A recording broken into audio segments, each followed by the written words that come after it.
My name's Chris. This happened years ago, and I actually forgot about it until a friend brought it up recently. I was 17 that summer, working nights at this cheap pizza place on the outskirts of my hometown.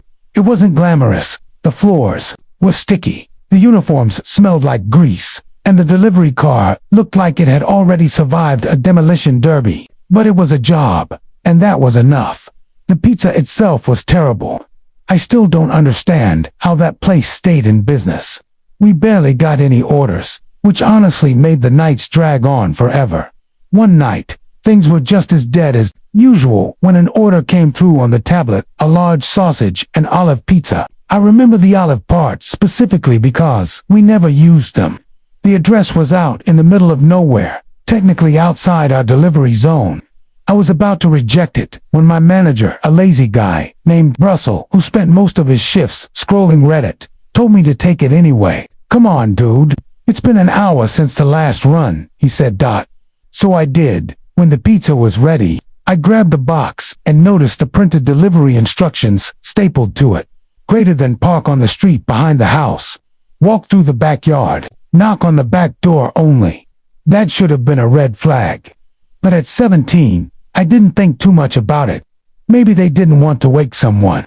Maybe the front door was broken. Whatever. I just wanted the night to end. It was one of those suffocating summer nights, humid, still, and completely silent. The kind of air that smells like hot plastic and dirt. The drive took around 25 minutes. But it felt longer because the roads got emptier the farther I went.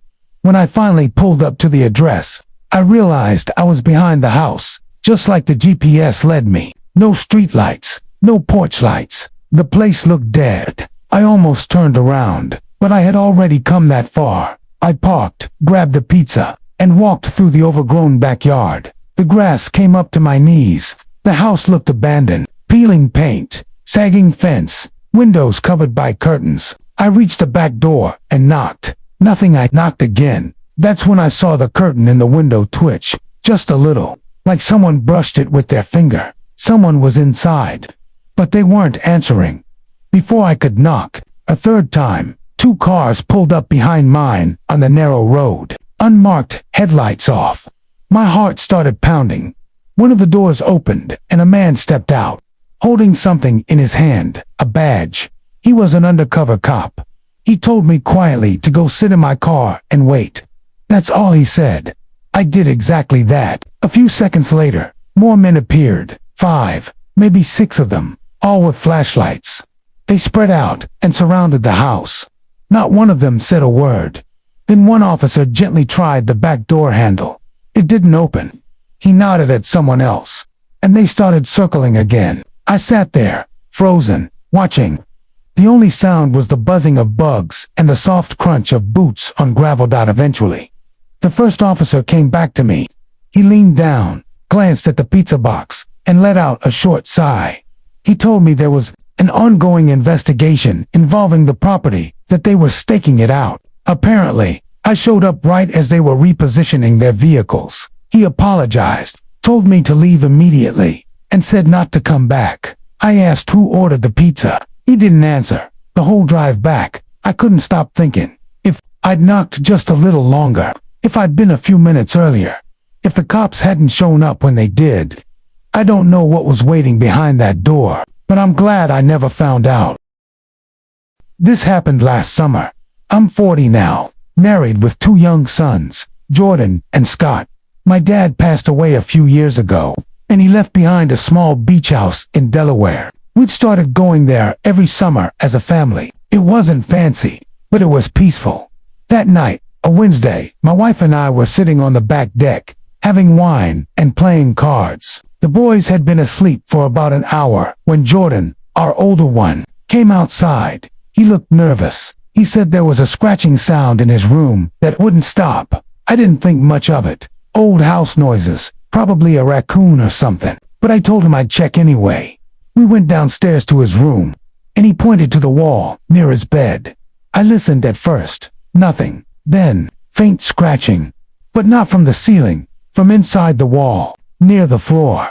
I knelt down and pressed my ear to it. That's when I heard it slow, heavy breathing, human. Before I could react, something screamed from inside the wall. A deep, furious, almost inhuman scream. I jumped back, grabbed Jordan, and ran. I didn't stop until I had our younger son in my arms too. We bolted for the stairs as we ran up. Another scream echoed from the hallway, closer this time. I turned just long enough to see him, a filthy man, half naked, sprinting toward us from the shadows. We barely made it upstairs before I slammed the sliding glass door to the deck shut. Not 2 seconds later, the guy hit it full force. He started pounding, clawing, smearing his hands across the glass. Dirt, blood, I don't know. His mouth was open, screaming words I couldn't even understand. I threw my weight against the door, holding it shut, while my wife pulled the kids back and called the police. It felt like forever. Then, finally, flashing lights. 2 officers burst through the house, tackled him from behind, and dragged him away screaming.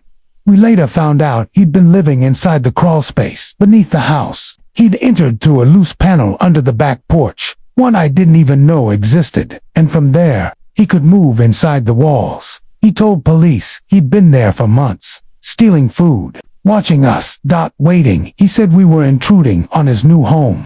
We sealed off every entrance after that. We still go back now. But some nights, I swear I hear faint scratching under the floorboards. I grew up in the countryside, miles of open road, nothing but trees, fields, and the hum of cicadas. When I was 16, my best friend Taylor and I used to go stargazing. We'd bike out past the edge of town with a blanket and a cheap bottle of wine and just disappear for a few hours. It was simple, peaceful, until one night. We rode out later than usual, maybe around 10 p.m., looking for a new spot. Taylor said she knew an old abandoned farm where nobody ever went.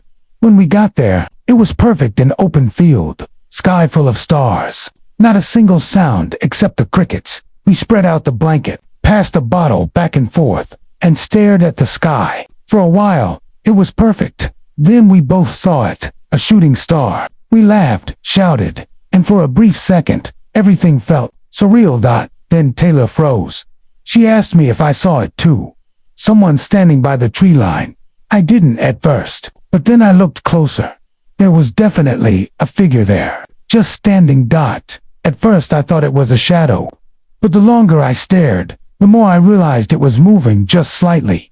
Not toward us, not away, just watching, Taylor called out, but there was no answer.